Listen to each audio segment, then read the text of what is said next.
La vie en Mauricie avec Catherine Brisson. Excellent début de semaine. En ce lundi, c'est la vie en Mauricie qui commence. Merci de nous avoir choisis pour commencer cette belle semaine. Aujourd'hui, on va voyager avec Justin Bordelot de Voyage Arc-en-Ciel. Mais tout d'abord, place aux coulisses du Théâtre des gens de la place qui nous présente depuis jeudi dernier la pièce de théâtre Hamlet. Dieu, mais combien pesantes, usées, fades et stériles me semblent les choses de ce monde!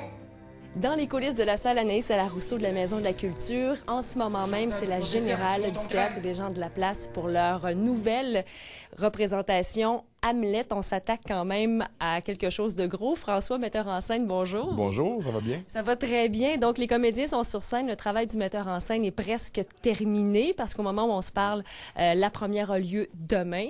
Comment ça s'est passé, le travail, et pourquoi avoir choisi Hamlet? Parce qu'on sait que le Théâtre des gens de la place fait toujours de grosses productions, de grands classiques que l'on connaît.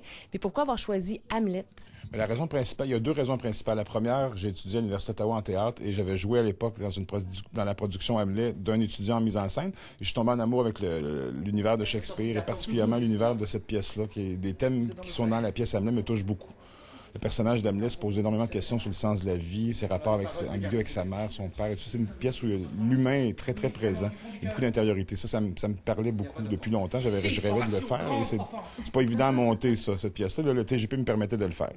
La deuxième bonne raison, c'est Martin Sévigny, qui joue le rôle d'Hamlet. C'est un excellent. Excellent. Et c'est un copain de travail aussi. On a monté des scènes à l'école avec des étudiants, puis tout ça. Et avec Martin, j'avais envie de travailler avec lui parce qu'il est très malléable comme comédien. Et pour un metteur en scène, c'est fantastique.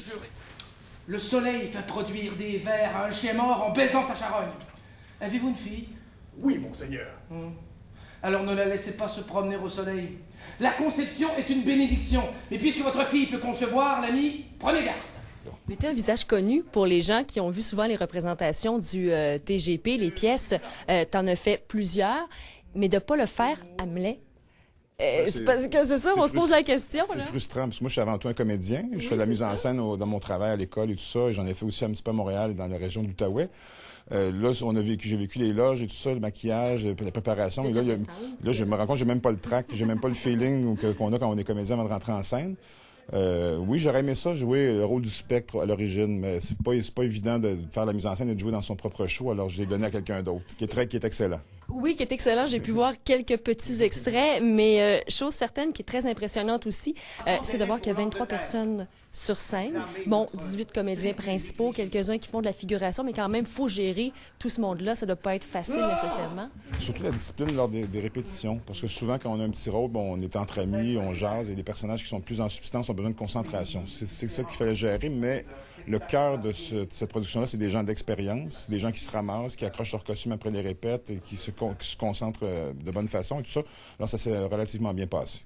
De jouer justement, une pièce historique, une pièce à caractère très humaine, où il y a beaucoup de déchirement, de vengeance.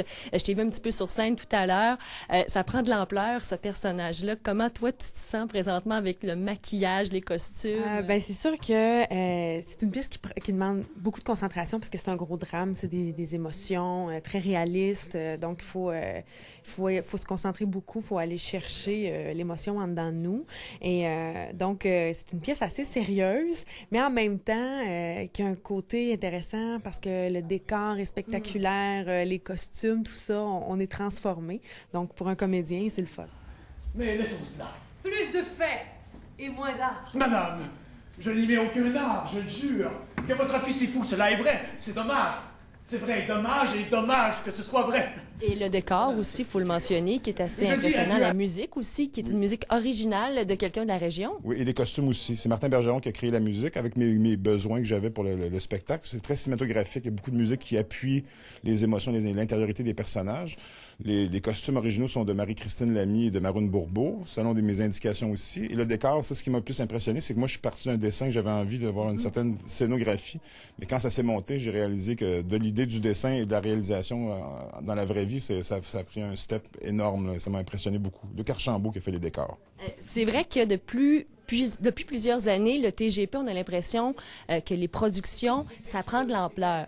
Évidemment, avec les années, on se peaufine, mais toi qui as travaillé à Montréal plusieurs années, quand tu vois une production comme celle-là, tu peux dire qu'il y en a des similaires aussi avec ce qu'on appelle parenthèse, des comédiens professionnels, on se rapproche de plus en plus là, de ce type de théâtre-là. Bien, le TGP, je connais pas toute l'histoire. En fait, la 20e année dans 2 ans, je crois, ou l'an prochain. Et moi, je suis là depuis à Montréal. Je suis revenu à Trois-Rivières depuis 5 ans et je suis tombé en amour avec ce théâtre-là qui attaque les productions de façon professionnelle. On joue dans des conditions excellentes. On est entouré de professionnels. Les personnes à chaque département sont compétents. À part le fait qu'on n'a pas de salaire en tant que comédien, ça reste des productions de haute qualité pour le prix qu'on demande. On peut effectivement des productions professionnelles à Montréal. On n'a rien à envier à eux. Vraiment pas. Vraiment pas. Et on vous souhaite le mot de Cambronne. Toute l'équipe, bien sûr, du Théâtre des gens de la place pour Hamlet ou Hamlet. Est-ce qu'on dit le... Les deux se disent. Okay. Nous, on a choisi Hamlet. OK. Alors, je le dirai à la française, à la TGP Hamlet. François, merci beaucoup. Ça a été un plaisir. Ça me fait plaisir. Merci à vous.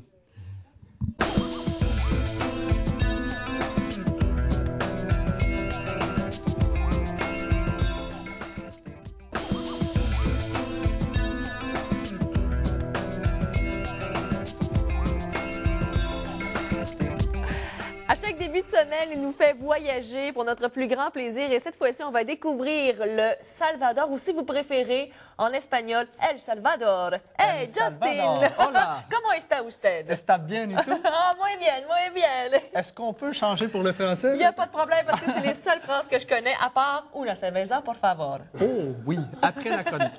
Oui, mais ça va être plus facile pour moi, Catherine, en français. Oui, je te laisse aller. Cette semaine, je voulais présenter aux gens la destination du Salvador. C'est un pays d'Amérique centrale. C'est un pays qui est frontalier avec le Honduras et le Guatemala. Et aussi au nord, le Guatemala, à l'est, le Honduras et au sud, le Nicaragua. Mais c'est une destination qui est quand même pas si connue. J'ai l'impression que les destinations d'Amérique latine, on commence de plus en plus à les découvrir. Oui. Mais comme le Salvador, j'ai entendu de bons commentaires. Pour des gens qui ont fait les destinations sud habituelles, ça permet d'avoir un petit peu plus d'exotisme et plus de chaleur surtout. On voit une vue aérienne de l'hôtel où il y a même une piscine d'eau salée. Ben oui. Il y a une très belle petite plage devant l'hôtel, mais les clients ont aussi accès à un club de plage qui est situé à environ 25 minutes de route où les gens peuvent aller passer une journée ou deux durant leur séjour. Ce qui est bien, c'est que c'est un très, très beau site avec plusieurs piscines et 5 restaurants à la carte. Ah, ça, on aime ça. Pour nos épicuriens, oui. Ça permet de changer de restaurant fréquemment et aussi la chaîne Decameron permet l'accès au restaurant à la carte illimité. Ah, ça, c'est encore mieux. Donc, les gens peuvent y aller tous les soirs oui. s'ils veulent. On parle d'un site d'inspiration Maya, donc au niveau de l'architecture. C'est des bâtiments qui sont de couleur blanche avec une petite touche, d'un fois par-ci par-là, de couleur. Ça a vraiment un beau coup d'œil. Et je le propose parce que cette année, on a eu beaucoup de demandes pour les destinations d'Amérique centrale parce que les gens, l'année dernière, ont eu un petit peu froid dans le nord des Caraïbes. Ouais. Et là, cette année, ils veulent s'assurer d'avoir chaud. Donc, ça devient une alternative très intéressante. On a un vol qui décolle de Montréal à toutes les semaines, à tous les lundis. C'est un vol direct avec la compagnie aérienne CanJet. Et c'est un vol d'une durée de 5h30. Fait que c'est pas si long, c'est pas si loin non plus. Mais c'est assez pour nous dépayser quand même. Parce qu'un petit vol de 2-3 heures pour aller à Cuba, c'est 3h30, 4h, dépendamment de quel endroit on part. C'est vrai que c'est un petit peu plus loin, mais la destination aussi est très différente. On est loin des Caraïbes. Oui. Pourquoi un client choisirait cette destination-là plutôt qu'une île des Caraïbes ou quelque chose comme ça? C'est vraiment au niveau des découvertes possibles à faire sur place. C'est ça, les excursions. Le Salvador est très riche de volcans. Donc, il y a 11 volcans dans le pays qu'on peut aller visiter. Il y a énormément aussi de lacs, de montagnes. Donc, ça donne des panoramas, des paysages de toute beauté. Et il y a aussi beaucoup de réserves naturelles. Il y a des chutes et les plus grandes découvertes en Amérique centrale au niveau du patrimoine maya ont été faites ces dernières années au Salvador. Donc, on peut aller visiter des sites mayas, mais des sites mayas qui ont été préservés, qui ont été conservés dans de la végétation. Donc, ça donne vraiment un beau coup d'œil dépaysant et exotique. Puis, souvent, ce qui est intéressant, c'est que ça sort pas trop cher comme produit aussi. Oui, bien c'est ça je me disais, parce que souvent, moi, j'ai entendu parler très en bien du du Panama. Tu nous en as parlé, le Nicaragua aussi. Est-ce que c'est similaire, les prix? Ou... Oui, c'est similaire avec les tarifs qu'on pourrait retrouver pour le Decameron, par exemple, au Panama, celui de Playa Blanca, ou même aussi celui du Nicaragua, donc le Montélimar, le Barcelo. Donc, ça s'équivaut comme produit pour des gens qui aimeraient changer un petit peu le mal de place, qui ont essayé des destinations, mais là, qui veulent essayer un contact peut-être plus privilégié avec la population, des découvertes plus en profondeur, je pense que ça serait une très belle destination. Et justement, tu le disais, ça fait changement aussi parce que vous serez d'accord avec moi, j'adore les destinations. On les connaît, République dominicaine, Cuba, Mexique.